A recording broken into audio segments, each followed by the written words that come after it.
भले ही देश को कृषि प्रधान देश कहा जाता हो, लेकिन देश के अन्नदाता किसान आज भी समस्याओं से लगातार जूझ रहा है। पूरे देश की भांति मैनपुरी में अपनी मांगों को लेकर भारतीय किसान यूनियन टिकैत मैनपुरी के बैनर तले आज मैनपुरी के तिकोनिया पार्क में किसानों का पदाधिकारी ने केंद्र का प्रदेश सरकार के विरुद्ध नारेबाजी करते हुए जमकर विरोध प्रदर्शन किया। किसानों ने चेतावनी देते हुए कहा कि सरकार ने उनकी मांगों को अगर नहीं स्वीकार किया तो वो सड़कों पर आंदोलन करने के लिए उतारू हो जाएंगे। उन्होंने सरकार पर आरोप लगाते हुए कहा कि प्रदेश और देश की सरकार किसान विरोधी सरकार है। ये भारतीय जनता पार्टी की सरकार पूंजीपतियों के हित में कार्य करती है। मांगों को लेकर मौजूद किसानों ने राष्ट्रपति का नाम जिलाधिकारी को ज्ञापन सौंपा है। धरना प्रदर्शन कर रहे किसानों से एटीएन समाचार ने खास बातचीत की। क्या कहते हुए दिखाई दिए मैनपुरी के किसान, देखें ये रिपोर्ट। इस समय हम मौजूद हैं जनपद मैनपुरी के तिकोनिया पार्क धरना प्रदर्शन पर और यहाँ पर आज किसानों ने एक बार फिर यहाँ पर प्रदर्शन किया है और सरकार के विरोध में नारेबाजी की है। आइए हम इनसे बात करते हैं, आखिर क्या कारण है, क्यों नारेबाजी करते हैं। सर, क्या नाम है आपका? राजा ठाकुर। राजा जी, यहाँ पर आप बैठे हैं धरने पर, क्या कारण है, क्यों बैठे? कारण यही है साहब, सरकार की बात है, मतलब वादा खिलाफी किसानों के साथ कर रही है। बिजली का और इनका सब किसानों का पैसा सहारा में जमा करा लिया, अब वो भी नहीं मिल पा रहा है। किसान करे तो करे क्या? कैसी कैसी समस्याओं से जूझ रहा है किसान? समस्याएं आवारा पशु हैं, बिजली का निजीकरण है, इन चीज़ों से परेशानी है किसान। अब वो अपने हिसाब से रोस्टर बनाए हुए हैं। 9 बजे जब हम लोगों की कृषि की बिजली दी जाएगी तो 9 बजे हमारी धान की नर्सरी उखड़ेगी, तब कहाँ गढ़ेगा। मैंने कहा ये रोस्टर चेंज कर दो, तो वो अपने हिसाब से रोस्टर बनाते हैं। किसानों के नेताओं को बैठाल के रोस्टर बनाएं जिससे किसान का कुछ भला हो सके, ये दिक्कत है। मैंने उस दिन भी किसान दिवस में बात उठाई और एक्शन साहब ने आश्वासन दिया कि हम आपकी बात को करेंगे फॉलो, लेकिन अभी तक तो कोई किया नहीं। आंधी में लट्ठे वाला नहीं, कोई सुनने वाला नहीं। तो बात करें, जब से ये सरकार बनी है कितने ज्ञापन दे चुके हैं समस्याओं को लेकर? ज्ञापन तो हर महीने दिए जाते हैं, लेकिन उसका कोई भी अस्तित्व धरातल पे नहीं आता, मतलब कोई सुनवाई नहीं होती। और हमारे जिलाधिकारी महोदय कभी किसानों के बीच में इतने किसान दिवस लगे, लेकिन 1 मिनट का समय हमारे जिलाधिकारी महोदय को नहीं है कि किसानों की तो बड़ी बात एक बार तो सुन ले कम से कम। जी, जिलाधिकारी को किसानों की समस्या सुनने का जो ना समय नहीं है। ऐसे में हमारे साथ में बैठे हुए हैं जिलाध्यक्ष जी। क्या नाम है सर आपका? हमारा नाम मुकेश यादव, जिलाध्यक्ष मैनपुरी। अच्छा यादव जी, लगातार आप प्रदर्शन करते हैं, लगातार जो है ना कहीं न कहीं ज्ञापन देते हुए दिखाई देते हैं जी। आंदोलन भी करने को उतारू हो जाते हैं, सड़कों पर भी आप जो ना जिंदाबाद और मुर्दाबाद के नारे लगाते हैं जी जी। इसका क्या असर पड़ता है और सर किन किन समस्याओं से जूझ रहा है किसान? सरकार पे अभी तक तो असर इसलिए नहीं है कि ये तानाशाही सरकार है। सरकार ये समझ रही है कि जो कुछ भी है हमारी मुट्ठी में है, लेकिन सरकार को इस चीज से ज्ञात होना चाहिए कि सिर्फ 5 साल के लिए आप बनाए जाते हो राज करने के लिए, वो भी ये अन्नदाता बनाया जाता है। जब अन्नदाता की आप बात नहीं सुनेंगे, अन्नदाता की आप पूर्ति नहीं करेंगे, आप झूठे वादे करेंगे, आने वाले समय में फिर क्या होगा? अगर जिंदाबाद कर सकता है तो भाई फिर मुर्दाबाद भी कर सकता है, क्योंकि मैं किसान का बेटा हूँ, ये सब किसान बैठे हैं। और एक बात आप ये बताएं, अगर सरकार ने जो वादे किए थे सरकार अगर सुन लेती तो किस किसान को शौक है और समय है जो वहां से निकल के 40-40, 50-50 किलोमीटर दूर से और किसान यहाँ पड़ा हुआ है अपनी समस्याओं को कह रहा है, लेकिन सरकार सुनने को तैयार नहीं।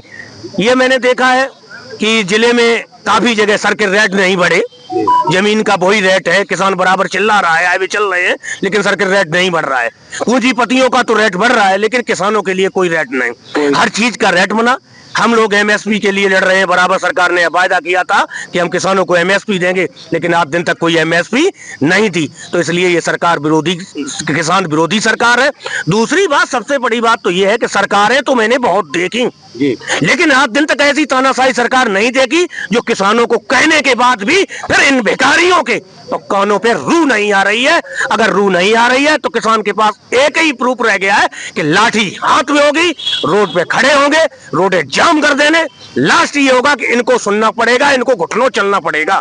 ये हमारा विकल्प है। देश के प्रधानमंत्री और योगी जी लगातार, ये कृषि प्रधान देश है हमारा भारत, तो इसमें भी हमेशा ये कहते दिखाई देते हैं कि किसानों की हर समस्या का समाधान होगा। क्या लगता है? ये सब झूठ है, ये ढोटलापन है। ये तो हमारे जाने कितने क्रांतिकारी वीर मारे गए यही कहते कहते कि हमने बदला ले लिया, कहीं कुछ भी नहीं आया हो रहा है। ये सब धोखा हो रहा है किसानों के साथ। और किसान इस बात को अभी तक नहीं समझ पाया था, लेकिन सरकार, ये किसान अब सारी बातें समझ चुका है कि ये सब ढोटलापन हो रहा है, सब झूठापन हो रहा है। ये प्रधानमंत्री जो भी कहते हैं सब झूठ कहते हैं, सब झूठ बोलते हैं। कोई भी किसानों के साथ अच्छा नहीं हो रहा है, और किसान ने भी समझ लिया कि इनको आने वाले समय में इनको अपने ही कर्म का सारा पता चल जाएगा कि मैंने किया था और आगे अब क्या होगा। शिक्षा की अगर जो बात करें तो किसान के बेटों को शिक्षा मुफ्त मुहैया करा रही है, इंटर तक की, क्या कहेंगे? किसानों के लिए तो सरकार ने न मालूम कितने वायदे किए, कर्जा माफ कर देंगे, लाइट फ्री कर देंगे, किसानों के बच्चों को हम शिक्षा मुफ्त दे देंगे, लेकिन आज दिन तक कुछ नहीं हुआ। तो अब क्या भरोसा कर सकता है किसान के? पहली बार सरकार बनी, दोबारा सरकार बनी और बराबर यही झूठी बातें होती नहीं। किसान को कोई भरोसा नहीं, सरकार किसान विरोधी सरकार है, इसलिए किसान को भरोसा नहीं रहा। किसान को सिर्फ अब भरोसा अपनी मेहनत पे है, और मेहनत पे नहीं, अब लाठी पे भरोसा है। लाठी उठाई जाएगी और सरकार से लाठी उठा के बात की जाएगी। सबसे बड़ी बात तो मैंने एक देखी है कि इस सरकार के अंदर ऐसी मैंने कोई सरकार नहीं देखी, बड़े से लेके छोटा अधिकारी। मैंने देखा है कि हम जिला अधिकारी महोदय को ज्ञापन देते हैं, जिला अधिकारी महोदय फोन कर देते हैं, आदेश कर देते हैं, और जिले के अंदर कोई किसी भी ऑफिस में, किसी भी दफ्तर में एक भी चपरासी उस बात को सुनने को तैयार नहीं है। तो ऐसी सरकार से क्या अपेक्षा करी जाएगी कि कौन जिला अधिकारी है और कौन चपरासी है? जी, किसान विरोधी है ये सरकार, इनका किसानों का ये एक आरोप है। आइए हम बात करते हैं, भैया क्या कहना चाह रहे थे, किस तरह करने पर बैठे? जो लिंक रोड हम भोगांव तहसील से तहसील अध्यक्ष बोल रहे हैं धीरेन्द्र सिंह जी, जो हमारा बरेली बदायूं और इटावा जो लिंक रोड निकल रहा है, इस लिंक रोड पर जो हमारी भूमि जा रही हैं, उस भूमि का हमें सर्किल रेट समानता से दिया जाए। सर्किल रेट में हमारी जमीन भी ली जा रही और 1945 का सर्किल रेट लगा के लिया जा रहा है। अगर गवर्नमेंट की ये मंशा है कि हम 1945 के रेट से लेंगे तो 1945 का हमारा सिक्का दे दे, अन्यथा हम लोग रास्ते जाम कर देंगे, सर्किल रेट समानता से लगवाएंगे। अगर हम बात सर्किल रेट की करें तो किस तरह का सौतेला व्यवहार किया जाता है आपके साथ? में सौतेला व्यवहार इसलिए किया जा रहा है कि कहीं ABC 3 क्वालिटियां इन्होंने बना दी। वो कैसे? कि एक में तो 14 लाख का लगा रहे, एक में 12 लाख का लगा रहे, एक में 8 लाख का लगा रहे। ऐसा क्यों? कैसे? ये सरकार की नीति है, सरकार की नीति है किसान को दबाने के लिए। क्या इसमें भी क्या जो है ना जनरल और जी हो रहा है ये हो रहा है। इसलिए हम ये चाहते हैं कि सर्किल रेट हमारा समानता से दिया जाए।